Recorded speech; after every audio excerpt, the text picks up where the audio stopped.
चलिए शुरू करें।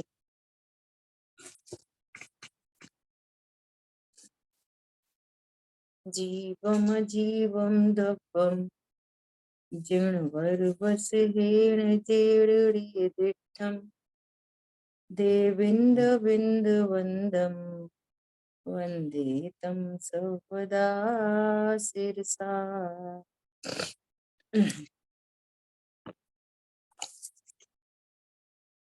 द्रव्य संग्रह जी ग्रंथ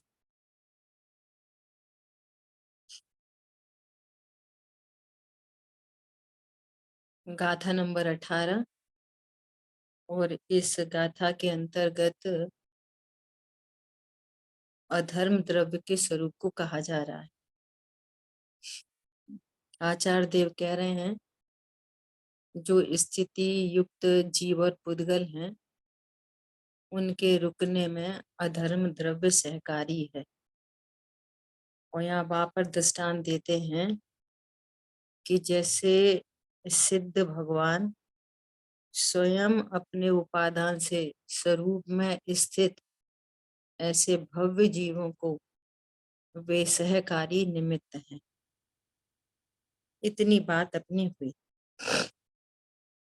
वो विचार करता है, कोई भव्य जीव ऐसा विचार करता है कि मैं आत्मा हूँ, मैं शुद्ध हूँ, सिद्धों के समान हूँ, अनंत गुण संपन्न हूँ, ऐसा सिद्धों के समान अपने स्वरूप को ध्याता है। इतनी चर्चा हुई। आज अपने को चर्चा करनी है 239 पे। अज्ञानी जीव पराधीनता का पोषण कदम कदम पर करता है। पिछली में भी बात आई थी कि भूतकाल की अनंत पर्याय निकल गई, उनमें क्या फेर फार करेगा। भविष्य की आई नहीं है तो उनमें क्या किसी को कम ज्यादा करेगा। बात है वर्तमान पर्याय की, और वो वर्तमान पर्याय में पराधीनता का पोषण करे। कदम कदम पर मतलब प्रत्येक वर्तमान पर्याय में, हर समय, हर उत्पन्न होती हुई वर्तमान पर्याय में मेरी पर्याय पर के कारण, पर से मुझे सुख दुख, पर से लाभ हानि, पर हो तो मुझे लाभ होता है, पर नहीं हो तो मुझे नुकसान होता है, और कभी इसका उल्टा, है ना। तो है वर्तमान पर्याय भी स्वतंत्र, और स्वतंत्रता से अपने द्रव्य गुण पर्याय तीनों की स्वतंत्रता को जाने, पहचाने, निर्णय करे, इसकी प्रतीति करे, तो सारी पराधीनता खत्म होती है, निश्चिंतता निर्भरता प्रकट होती है। हर वर्तमान पर्याय में क्या स्वीकार करे? द्रव्य गुण पर्याय की स्वतंत्रता को स्वीकार करे। एक द्रव्य दूसरे द्रव्य में अत्यंत अभाव है, एक तत्व का दूसरे तत्व में अत्यंत अभाव है, एक तत्व का दूसरे तत्व में अभाव है। अत्यंत अभाव तो दो द्रव्यों में होता है। हाँ, अध्यात्म के अंदर दो तत्वों में भी अत्यंत अभाव होता है, जिसको अतद भाव भी कहते हैं। हाँ, इसके बिना नहीं चल सकता ऐसा मानकर दुखी होता है, इसके बिना नहीं चलता। आदरणीय कल्पना दीदी कर्म का बंधन कैसे होता है तो इसकी चर्चा करती हैं। ये जीव कहता है मुझे चाय के बिना नहीं चलता, मुझे मिठाई के बिना नहीं चलता, मुझे गर्मी, मुझे एसी के बिना नहीं चलता। तो बोलो, अपना जीवन अनादि से है कि नहीं है? और अनादि से है, इसका अर्थ है कि ये नरक में गया होगा कि नहीं गया होगा? अवश्य गया, अनंत बार। नरक में क्या क्या था? कौन कौन सा भोजन था, कितना पानी था, बोलो, एक कितने क्षण भी, एसी एक थे, दाना भी भोजन नहीं था। बोलो। तो इनके बिना चला कि नहीं चला? अवश्य चला। इसके बिना नहीं चल सकता, इसके बिना नहीं चल सकता, ऐसा मान कर, ऐसा मिथ्या मान्यता से, ऐसा मान, चल तो रहा है सबके बिना ही। क्या बोला? हाँ जी, जीव चल तो समझता रहा नहीं है कहीं। सबके बिना ही। जीव द्रव्य, अनंत गुण, अनंत शक्ति, अनंत धर्म युगल, असंख्यात प्रदेश, उपयोग लक्षण, जो मेरा निज वैभव है, जीव द्रव्य, अनंत गुण, अनंत पर्याय, चल तो रहा है किसी के बिना ही, सबके बिना ही चल रहा है। हाँ जी, बोलो। परंतु दुखी हो रहा है बस। भ्रम से चल, दुखी। ऐसा मानकर दुखी होता है या दुख का अनुभव करता है, या तो फिर दुख का अनुभव करता है। क्यों करता है? व्यर्थ में ही। उत्पन्न होती हुई पर्याय अपने को भगवान आत्मा जान सकती है। हर उत्पन्न होती हुई पर्याय अपने को मैं भगवान आत्मा हूं ऐसा जानकर स्वतंत्र हो सकती है, सुख का अनुभव कर सकती है। लेकिन वो हर पर्याय व्यर्थ में, एकदम सेंसलेस, इसके बिना नहीं चलता, उसके बिना नहीं चलता। प्रभु, आगम से ही निर्णय करो, आगम चक्कू साहू, आगम से ही निर्णय करो पहले तो। मैं कौन हूं, मेरा किसके बिना चलता है और किसके बिना नहीं चलता। कैसा मैं स्वयं सिद्ध तत्व हूं जिसको किसी परमाणु मात्र की आवश्यकता नहीं है। ये परम सत्य बात है। बोलो। हाँ बहुत जी, गर्मी, बहुत गर्मी, बहुत गर्मी, बहुत गर्मी। बोलो, एसी के बिना चल सकता है कि नहीं चल सकता? चल सकता है। पंखे के बिना चल सकता है कि नहीं चल सकता? हाँ जी, चल सकता है। सुनना ध्यान से, सुनना ध्यान से। नहीं चल पा रहा, क्या? ध्यान से सुनना, क्या है चक्कर? कि जो चल नहीं पा रहा ना, अब कैसे, बहुत तेज गर्मी पड़ रही है, कैसे रहें एसी के बिना? ठंड बहुत लग गई, ठंड शुरू हो गई है, अब रात को नींद नहीं आ रही, बहुत ठंड पड़ रही है ना? तो वो नहीं चल पा रहा बिना ब्लोअर के। तो अब ये समझना कि जो नहीं चल पा रहा है वर्तमान में, वो पूर्व की विराधना का फल है। क्या कहा? वर्तमान में वो ज्ञान अपने को अरूपी, अस्पर्शी, अतीन्द्रिय महापदार्थ जाने, है ना? ये राइट नॉलेज, राइट बिलीव, ऐसा होने पर भी जितनी कषाय का सद्भाव है उतना सहन नहीं होता। परंतु वो अलर्ट ज्ञान ये जानता है कि ये मेरा स्वरूप नहीं है। क्या कहा? विधि समझ में आई कुछ? अपने को जानता है वो, तो उसको दुख कम होता हाँ, ऐसा। भले अभी सहन नहीं हो रहा, परंतु एक तो क्या है कि अपने को भूला, बिल्कुल एकदम भूला ही है, है। ठेठ अज्ञानी, एकदम तीव्र मिथ्या दृष्टि। तो वो तो यार ये नहीं चल रहा, मेरे को इसके बिना नहीं चलता, उसको बिना लड़ाई करे, झगड़ा करे।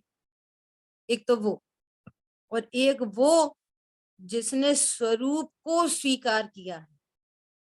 चल तो कदाचित उसको भी नहीं रहा, लेकिन वो उसे अपना स्वभाव नहीं जानता, वो अपराध जानता है। ये पूर्व में किए गए अपराध का फल है। वर्तमान में ये अपराध अब नहीं करना। ओहो, मैं तो अतीन्द्रिय महापदार्थ हूँ, ये कौन ठंड मुझे छू सकती है, ये कौन गर्मी मुझे छू सकती है। ऐसा ये ज्ञानाभ्यास है, ये ज्ञानाभ्यास। हम्म, समझ में आ रही है बात? हम्म, फर्क है, एक अज्ञानी है, एक सम्यक ज्ञानी है, और बीच में एक विधि वाला है, तत्व ज्ञानी है। गजब की बात है ये। पॉइंट पकड़ में आ रहा है क्या बात कही जा रही है? बहुत सुंदर। दुख के काल में भी ज्ञान हाँ, अभ्यास चल रहा है उसका तो। ये मेरा वास्तविक स्वरूप नहीं है। ये हम्म, मेरे सुख का संबंध कोई एसी ब्लोअर से नहीं है। ये तो पूर्व में जो अपराध है उसके फल में ये कषाय हो रही है। ये उसके फल में, अंतराय कर्म के फल में ये सहन नहीं हो पा रहा है, लेकिन स्वभाव के आश्रय से ये कुछ नहीं टिकेगा। ऐसा अद्भुत मेरा स्वरूप है ये। और अज्ञानी है, फिर वही वाली बात कि जिनवाणी सुने और थॉट प्रोसेस नहीं बदले, एनालिसिस नहीं करे कि ये हो क्या रहा है, कि क्या बन रही है, ये स्थिति जो बन रही है या क्या केमिस्ट्री है, मैं कौन हूं, जो हो रहा है वो क्या है, उसमें निमित्त कौन है, उसमें उपादान कौन है। सब बराबर से स्वरूप को जानकर वो धर्म कर सकता है, सुखी हो सकता है, निश्चिंत हो सकता है, निर्भर हो सकता है। अन्यथा अज्ञानी जीव पराधीनता का पोषण कदम कदम पर करता है। इसके बिना नहीं चल सकता ऐसा मानकर दुखी होता है या दुख का अनुभव करता है। दुख कहो, सुनो अब ध्यान से, दुख कहो या अधर्म कहो एक ही बात है, वह दुख ही अधर्म है। इसको पता ही नहीं है अधर्म किसे कहते हैं। वह दुख ही अधर्म है और सुख धर्म है। कल बात आई थी ना, हाँ जी। सुख धर्म है, आनंद धर्म है। भैया धर्म करो, हमें धर्म नहीं करना। तुम्हें धर्म नहीं करना मतलब तुम अपने सुख को नकार रहे हो। धर्म नहीं करना मतलब हमें सुखी नहीं होना, हमें नहीं सुखी होना। तो तुम्हें क्या रहना है? दुखी रहना है। और जो अपने को दुख रूप अनुभव करे वो अधर्म है। क्या बोला? फिर वो दुख बना अधर्म है। रहता है। दुनिया हिंसा झूठ चोरी कुशील परिग्रह को अधर्म समझ रही है, और ये मूल अधर्म को नहीं जानता। ये अधर्म नहीं मिटे ना तो वो कोई सा अधर्म नहीं मिट सकता, कोई सा अधर्म नहीं मिट सकता। वो व्यक्त ना हो अलग बात है, लेकिन वो हिंसा झूठ चोरी कुशील परिग्रह मिटे नहीं है। हम्म, एक पेड़ है, वो कौन सी हिंसा कर रहा है, कौन सा झूठ बोल रहा है, कौन सी चोरी, कौन सा कुशील, कौन सा परिग्रह? बोलो, कौन सा परिग्रह है उसको? कोई कौन परिग्रह सा नहीं। कुशील है? दिख रहा है, दिख कुछ भी नहीं रहा और है सब है। हाँ जी, भावों में सब चल रहा बोलो, अविरति कितने प्रकार की है? अविरति सम्यक दृष्टि है ना, है। अविरति सम्यक दृष्टि। तो अविरति अनंत कितने प्रकार की? असंख्यात प्रकार। अरे जिनागम में कितने प्रकार की कही? बोलो, चौथे गुण स्थान की परिभाषा क्या है? अविरत सम्यक दृष्टि। तो परिभाषा क्या है? जिसको कोई व्रत नहीं है लेकिन उसकी हम्म, श्रद्धा पक्की हो गई है।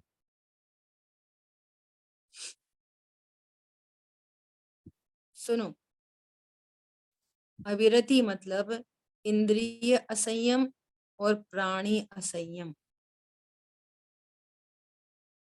प्राणी असंयम के कितने भेद? षठ काय, 5 स्थावर और त्रस, 5 स्थावर और त्रस की हिंसा से जो किंचित विरक्त नहीं है। क्या बोला?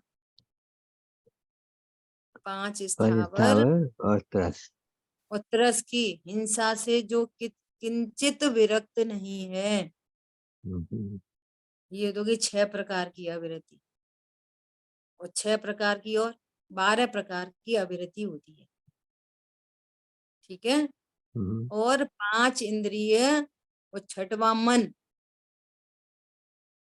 5 इंद्रिय और मन के विषयों से किंचित भी जो विरक्त नहीं है, सो क्या है?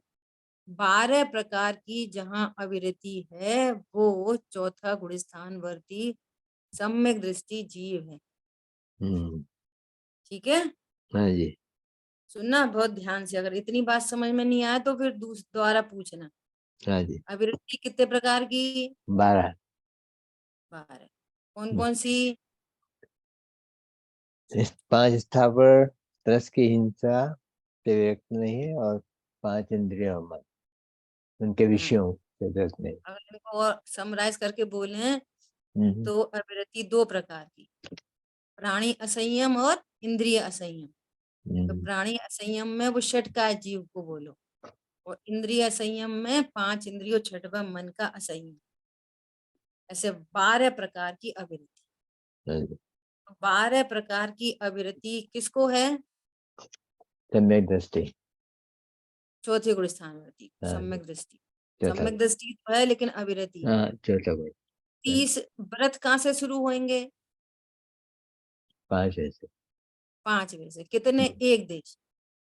एक दूसरा। एक देश व्रत हो। वो जो पंचम गुण स्थानवर्ती है ना, उसको बस एक प्रकार की अविरति गई है, सिर्फ एक प्रकार की। 11 प्रकार की अविरति उसको भी है। कौन सी गई है? वो तरस का घात नहीं करता। अच्छा। हाँ। तरस हिंसा को त्याग वृथा था बर न सहारे। छठाला जी में हम्म। स्थानवर्ती तरस हिंसा का त्यागी हो जाता है, स्थावर के घात का त्यागी नहीं। हम्म। ठीक है। हाँ अब जी। सुनना, तीसरे गुण स्थान में अविरति है कि नहीं? तीसरा गुस्तान गिरा हुआ है, तभी सम्यक दृष्टि गया नहीं है इसका, सम्यक दर्शन, तो वो भी है रहती। है ना? तीसरे गुण स्थान वाला अविरति है। हाँ जी। और दूसरे गुण स्थान वाला वो भी अविरति है। जब चौथे में ही अविरति है तो फिर नीचे नीचे भी अविरति है। और पहले गुण स्थान वाला वो भी है रहती है। वो भी अविरति है। हाँ तो जी। चौथे में ही अविरति है तो पहले में तो और ही है ही है। हाँ जी। डाउट की तो कोई बात ही नहीं है। हाँ जी। अब प्रश्न है कि एक इंद्रिय जीव कौन से गुण स्थान वाला होता है? पहले गुण था। पहले गुण स्थान वाला। तो एक इंद्रिय जीव को अविरति है कि नहीं? अभी रहती है। तो कहाँ दिख रही है? क्या कर रहा है? समझ में आई बात? हाँ जी। ये कहना है। क्या कहना है? हिंसा झूठ चोरी कुशील परिग्रह बाहर से दिखे मत दिखे, जब तक मिथ्यात्व का अभाव नहीं है, ये मूल अधर्म नहीं गया, तो कोई कोई भी अविरति जाती नहीं है। ये कहना। इतनी चर्चा काय के लिए की? पहले गुण स्थानवर्ती और एक इंद्री, तो एक इंद्री दो इंद्री तीन इंद्री असंगी, पहले गुण स्थानवर्ती, सब आ गए उसमें। इनमें कौन सी अविरति है? क्या कर रहे ये लोग? सब। बोलो। सभी आवृत्ति, सभी आवृत्ति है। सब, सबको सबको चल रही है, तो बाहर से कुछ नहीं दिख रही। ये कहना है।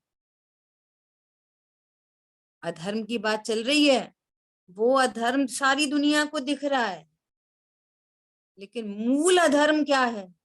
मूल अधर्म, मूल अधर्म है अपने को भगवान आत्मा नहीं जानना, ये हाँ मूल जी, अधर्म। ये पूरी चर्चा इसलिए की। बहुत सुंदर ठीक है। जी। हाँ, प्रश्न, यह दुख तो हमारी आदत बन गई।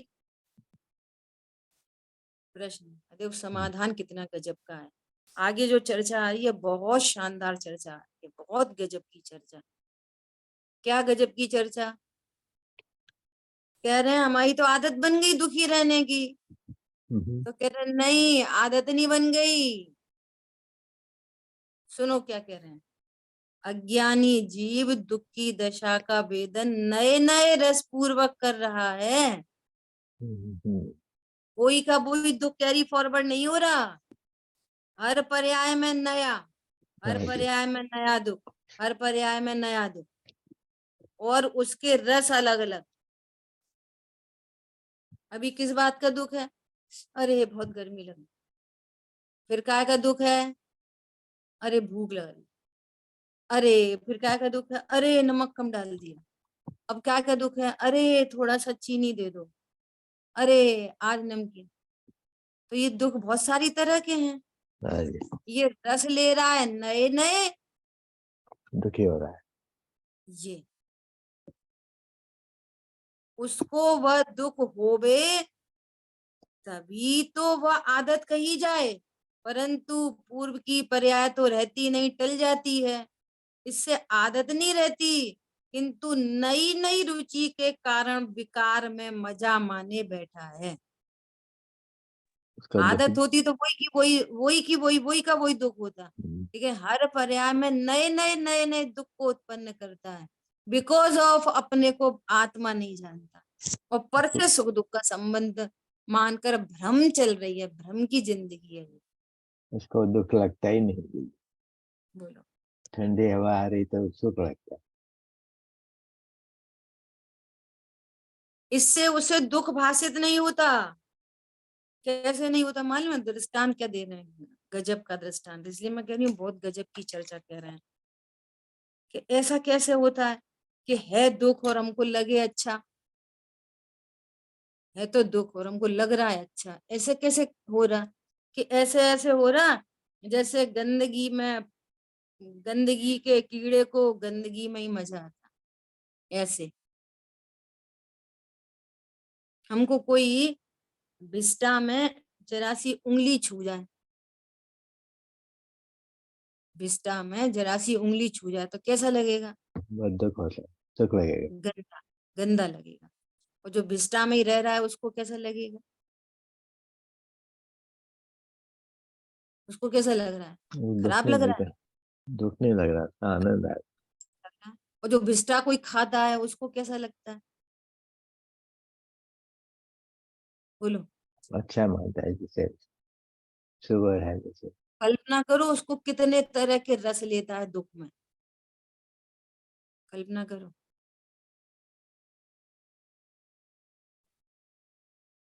अभी तो आश्रम तत्व का भी श्रद्धान हो ना, वो बहुत बड़ी बात है। अपनी समय शक्ति को वहां से बचाए, उसको ये पता चले कि ये बंध के कारण ये बंध है, दुख रूप है। तो ये व्यर्थ की बातें करना बंद हो जाए, जिनसे कोई लाभ हानि नहीं है। एकमात्र बाहर का पुद्गल का परिणमन है बस, जिससे सचमुच में ये अनर्थ दंड है। अनर्थ दंड, अनर्थ दंड कहते हैं इसको। जैसे कहते हैं ना कि जितने पानी की जरूरत है, अब तो नहाना धोना तो है ही है, लेकिन व्यर्थ में ही पानी फैलाए, तो अनर्थ दंड कहते हैं ना उसको। ऐसे ही लगाना, व्यर्थ की बातें करे, कोई आपसे पूछे उतनी बात करे तो ठीक है, अब जिस बिना ही मतलब की बातें, ये अनर्थ दंड है। जो समय शक्ति को अब आज क्या भोजन बनाए, आज अपने बॉस से बात करनी है, घर में बात करनी है, बच्चों को पूछना है क्यों भैया क्या होमवर्क मिला, तो इतना तो बहुत अशक्य है, मजबूरी है, क्या करें। लेकिन जो सेंसलेस है, जिसके बिना चल सकता है, जिससे कोई फायदा नहीं हो रहा, ना अपना ना दूसरे का, एकांत रूप से बंद के काम आता है, उतनी बात तो छूटे। छूट के भी क्या हो, प्रमाद में पड़ा रहे। नहीं, तो कोई छूट फायदा के नहीं। फिर यहाँ तत्व ज्ञान करें, तो पता चले कि 24 घंटे से कितने घंटे बचते हैं। कुछ नहीं काम करने वाले को भी 24 घंटे खर्च हो रहे हैं। समझ में आ रही है बात? हाँ दीदी। कैसी बात है? जैसे गंदगी के कीड़े को गंदगी में मजा आता है, वैसे ही अज्ञानी जीवों को जगत के पदार्थों में प्रीति होती है। यह सब दुख का कारण है। अब कौन तो समझाए। अच्छा, हम तुमको गंदगी में खराब लग रहा है, वो कीड़े को तो नहीं लग रहा। ऐसे ही सम्यक ज्ञानी जीवों को, जिनको स्वभाव का आश्रय करने पर जिनको आनंद आया है, उनको विषय भोगों में, फालतू चीजों में, फालतू बातों में उन्हें दुख भाषित होता है, हमें नहीं हो रहा दुख भाषित। पॉइंट समझ में आया?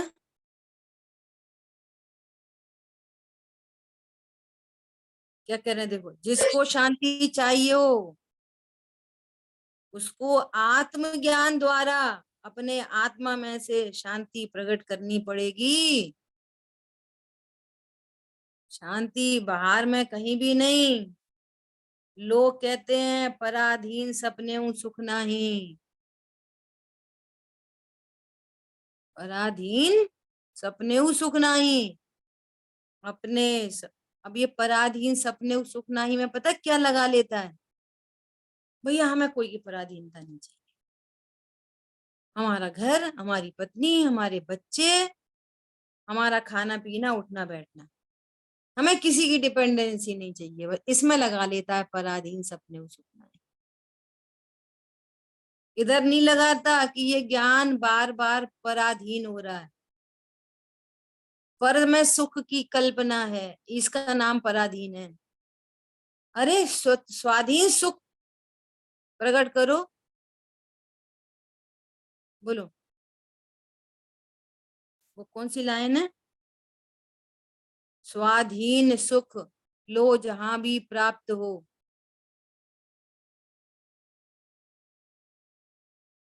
श्रीमद रायचंद जी की रचना है ना। तारो हो तारो निजात्मा निर्दोष शीघ्र। सुख निर्दोष आनंद लो जहाँ भी प्राप्त हो। बराबर बराबर। निर्दोष सुख निर्दोष आनंद लो जहां भी प्राप्त हो। कहाँ प्राप्त हो? स्वभाव के आशय से ही प्राप्त हो सकता है, और कहीं से नहीं। अपने स्वभाव से चूक कर परवश होकर पुण्य पाप आदि भाव करता है, वह विष है। ले, पहले आगम के अनुकूल आपको कुछ नहीं समझ में आ रहा हो, मैं 2-3 दिन से ये बात बराबर बोल रही हूँ, अपने अनुभव से बोल रही हूँ इस बात को। क्या कुछ नहीं भी समझ में आ रहा हो ना, तो सबसे पहले आगम के अनुकूल, आगम की आज्ञा से, जिनेंद्र भगवान की आज्ञा से स्वीकार कर लो कि ये पुण्य पाप के भाव विष हैं। इसमें हमने क्या कहा, उसमें हमने क्या करा, अब ये तो बहुत जरूरी है, अरे वो तो जरूरी है, अब ऐसे नहीं करेंगे तो कैसे करेंगे? क्योंकि आपको तो अनुभव होगा नहीं, अनादि का अभ्यास है, तो वही काम की चीज लगेगी। तो भले ही वो काम की चीज लग रही है, लेकिन आप आगम के सेवन से, आगम की आज्ञा से, जिनेंद्र भगवान की आज्ञा से, भले समझ में नहीं आ रही है, स्वीकार करो ये विष है, ये दुख रूप है, ये अनंत दुख उपजने वाला है इससे। ये बीज डालते हैं एक और फल निकलते हैं अनंत। क्या बोला? बीज डाला जाता है एक और फल निकलता है अनंत। देखो कैसे अनंत फल निकलता है। अभी दृष्टांत दे रहे हैं आपको, एकदम अनुभूत दृष्टांत है। जो कैसा,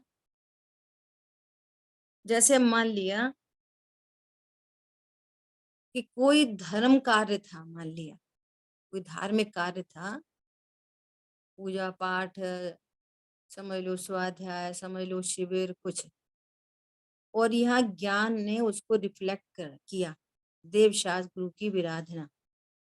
अरे हमें नहीं जाना, कर्म बंध गया वैसा ही, तो नहीं जाना। उदय में यही आएगा कि नहीं जाओ, लेकिन इतना उदय नहीं आता कि फिर मत जाओ बस। फिर कितना उदय आएगा कि कोई भयंकर बीमारी लेके आएगा, तभी तो नहीं जाओगे। एक लापरवाही से परिणाम हुआ, अरे छोड़ो मत जाओ। किसके लिए? अपने विषय भोग के लिए, अपनी सुख सुविधाओं के लिए, पराधीन सपने सुखनाई। अब कहाँ जाएंगे, पता नहीं कैसा खाना पीना, अरे छोड़ो यहीं मजे से रहो, यहीं सामायिक करो, स्वाध्याय करो, और बढ़ती हुई स्वाध्याय करो, नो प्रॉब्लम। अभिप्राय मलिन हो, विषय भोगों का लक्ष्य हो, वैसे ही कर्म बन गया। एक परिणाम, उसका फल क्या कि ऐसी कोई समस्या आ गई कि जो आपको अनंत दुख लेके आ गई। इसका नाम है अनंत। एक एक विष वृक्ष का बीज अनंत फल लेके आता है। किसी के हक मारना, किसी के 5 पैसे का भी किसी का नुकसान, वो आपके 10-20 लाख रुपए का नुकसान करके जाएगी। समझ में आ रही है बात? ऐसा कुछ ऐसी बीमारी लेके आएगा कि अब वो बीमारी में लग गए 5-7 लाख। किसी के 5 रुपए के लिए भले ही उसके 5 रुपए का नुकसान नहीं कर पाए, लेकिन विकल्प मात्र। अब दुनिया कहती है भैया ऐसे विकल्प मत करो, सही बात है, किसी के बारे में खराब नहीं सोचो, तो ऐसा सोचने से विकल्प नहीं रुकते। अपने को जानो, ऐसा जानो हो मैं भगवान आत्मा हूं, किसी पर पदार्थ से मुझे कोई लाभ नहीं, हानि नहीं, ऐसा डिसीजन हो तो बोलो। कहाँ झूठ बोलने का भाव आए, कहाँ चोरी का भाव आए, कहाँ कुशील का भाव, कहाँ परिग्रह का भाव। और फिर इनकी जाति, फिर एक एक जाति मिटती चली जाती है। स्वभाव को नहीं जाना जाए तो पाप नहीं मिटते। अब सब भैया समता रखो, भैया हिंसा झूठ चोरी कुशील परिग्रह 5 पाप नहीं करो, भैया क्रोध आदि मत करो, तो ऐसा नहीं करने से नहीं रुकते। क्या कहा? विचारना हाँ, बहुत गंभीर बात है। अपने को जाने वही की फार्मूला है। हाँ एक ही फॉर्मूला है, ये पॉइंट है, एक ही फॉर्मूला है बस। सो क्या बोल रहे हैं? अपने स्वभाव से चूक कर, परवश होकर ही तो पुण्य पाप के भाव हो रहे हैं। वह विष है, दुख है, तथा अन्य के कारण से नहीं है। हमें तो उनकी वजह से हो गया, हमें तो उनकी वजह से हो गया, नहीं, अन्य के कारण नहीं, स्वयं के ही कारण है। परंतु अशुद्धता के काल में भी, देखो ये है गुड न्यूज, परंतु अशुद्धता के काल में भी, ऊपर चर्चा आई थी ना, दुख के काल में भी वो अलर्ट ज्ञान कह रहा है कि मैं परिपूर्ण हूँ, मैं सुख स्वरूपी हूँ, मैं स्वाधीन तत्व हूँ। ऐसे ही अशुद्धता के काल में भी त्रिकाली शुद्ध स्वभाव रूपी सुख की खान अंदर भरी पड़ी है।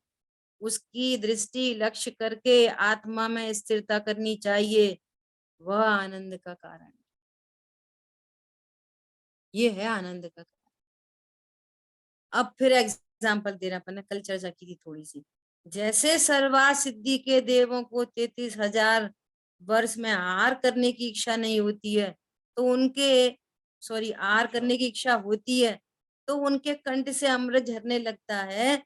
उसके स्वाद से ही तृप्त हो जाने के कारण वे कल्प वृक्ष की इच्छा क्यों करेंगे? नहीं करते। समझ आई बात? वैसे ही धर्मी जीव को शुद्ध चिदानंद हूं ऐसा भान है, उससे उत्पन्न हुए आनंद के बीच में पर पदार्थों की और पुण्य की रुचि नहीं होती।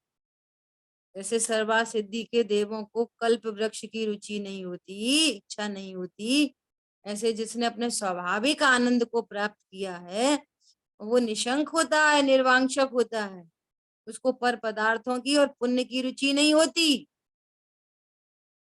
पुण्य की रुचि किसे होती है? जो भोगों में सुख समझता है। क्या बोला भैया? पुण्य करो, असाता नहीं बनेगी, साता बन जाएगी, पुण्य करो। स्वर्ग मिलेगा। किसको बनती है साता? किसको बनती है साता? उसका उदय कहाँ आता है? आत्मा में, शरीर में। तुम शरीर हो कि आत्मा हो? बहुत गंभीरता चाहिए। ऐसे ऐसा तो अब पढ़ते पढ़ते तो फिर लगता है हाँ सही बात है, असाता का उदय, सही बात है, असाता का उदय। फिर लगे ही ऐसे ही, अरे असाता का उदय आ जाए तो फिर कैसे शांत रहा जा सकता है? असाता के उदय को देख के तो सचमुच में नहीं रहा जा सकता। उसी उसी को देख के, उसी उसी का लक्ष्य करके, पर लक्ष्य से कौन सुखी होता है? परंतु उस काल में मैं शुद्धात्मा हूं ऐसे निर्णय अनुभव से 100% सुखी हुआ जा सकता है। ये पूरी केमिस्ट्री पता चले कि मेरा क्या स्वरूप है। असाता कौन है, असाता कहाँ पे आती है, उसका फल कहाँ पे आता है,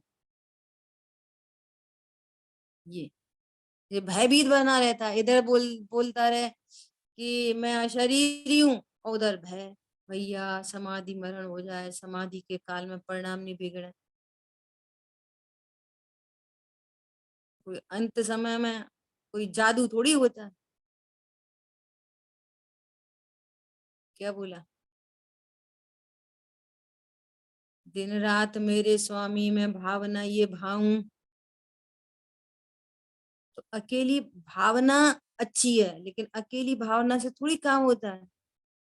हे भगवान मैं भावना भाता हूँ, आज तो मुझे पूरी कचौड़ी मिले, हे भगवान भावना भाऊं। भावना से पूरी कचौड़ी मिलती है कि बनानी पड़ती है? भावना से नहीं मिलती। भावना के योग्य पुरुषार्थ चाहिए। क्या बोला? भावना के योग्य पुरुषार्थ चाहिए। यदि हमारी ये भावना है कि देहांत के समय में निज को न भूल जाऊं,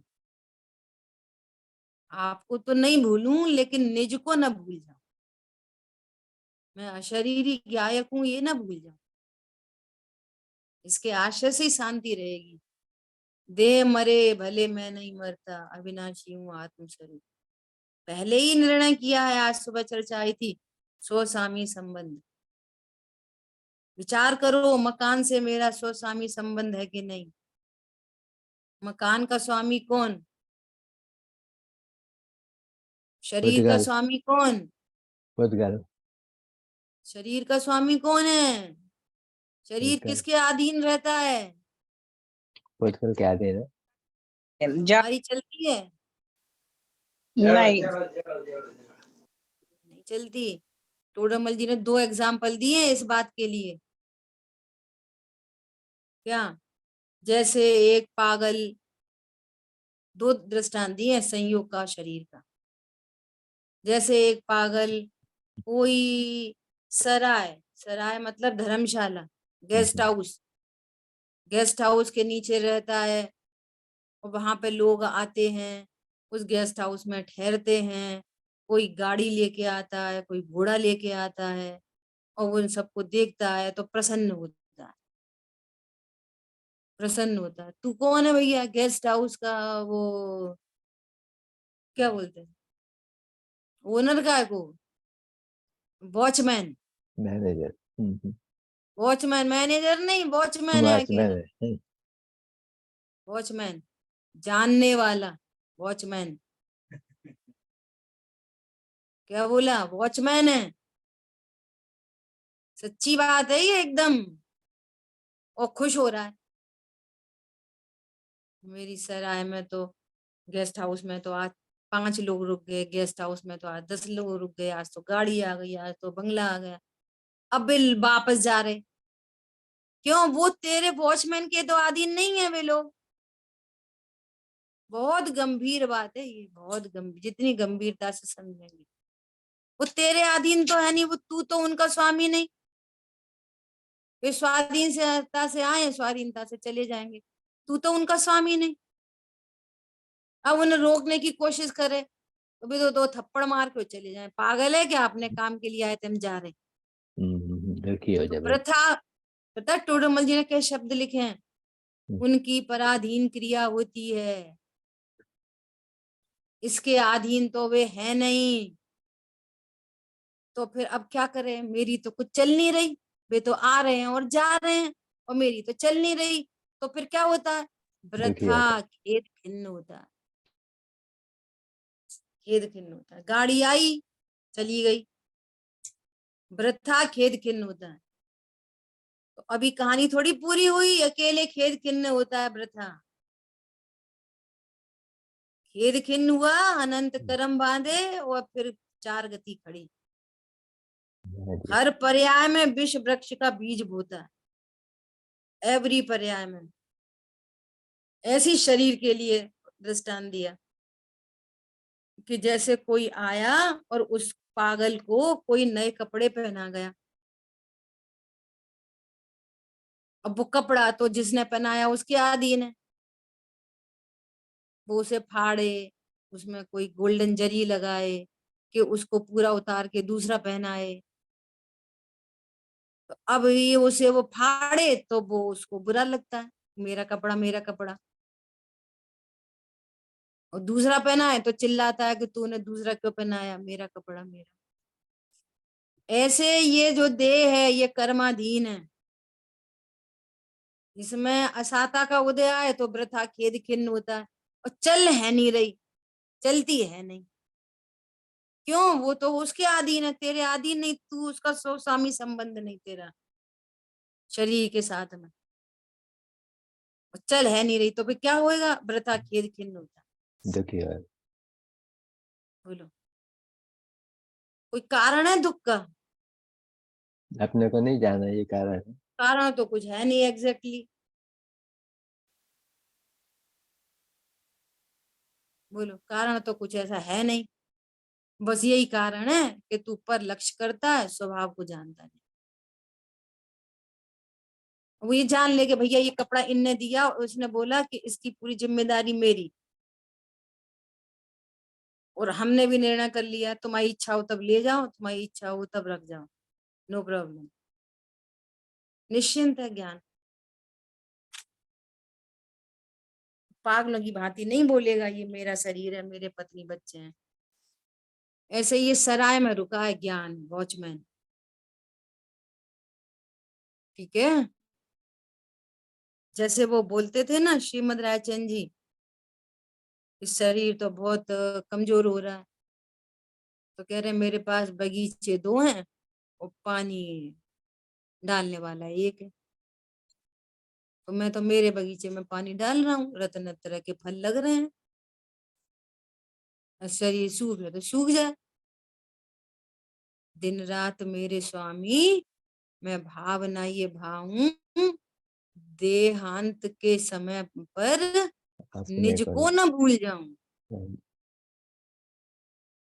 जो निज को नहीं भूलेगा वो परमात्मा को भी नहीं भूलेगा। हाँ ये। लेकिन जो परमात्मा को याद रखे, जरूरी नहीं है वो निज को याद रख पाएगा। क्या हाँ बोला? निज मुख्य है। हाँ, ये मुख्य है। ठीक है? विचार करना। आगे भी 3-4 लॉजिकल बहुत गजब की चर्चा आई है इसमें। गुरुदेव श्री ने बहुत बढ़िया बढ़िया बात की। ठीक है, शेष चर्चा आगे करें। बहुत सुंदर। जिन वाणी के ज्ञान से सूझे लोकालो, सो वाणी मस्तक नमो सदा दे तुम दो। बोलिए द्वाशांग मई जिनवाणी माता की जय। जय जय हो। हो। जय हो। दीदी जय आपने श्री 12 अंक का सार बता दिया है। हाँ जी, 12 अंक का सार बता दिया है। रोज रोज आप रोज रोज हमें 12 अंक का सार बता देते। चलो बहुत अच्छा है। अपन इस सार को ग्रहण करके और आनंदित हों, बस एक ही लक्ष्य। बहुत बढ़िया। जय जय जिनेन्द्र। जय जिनेन्द्र।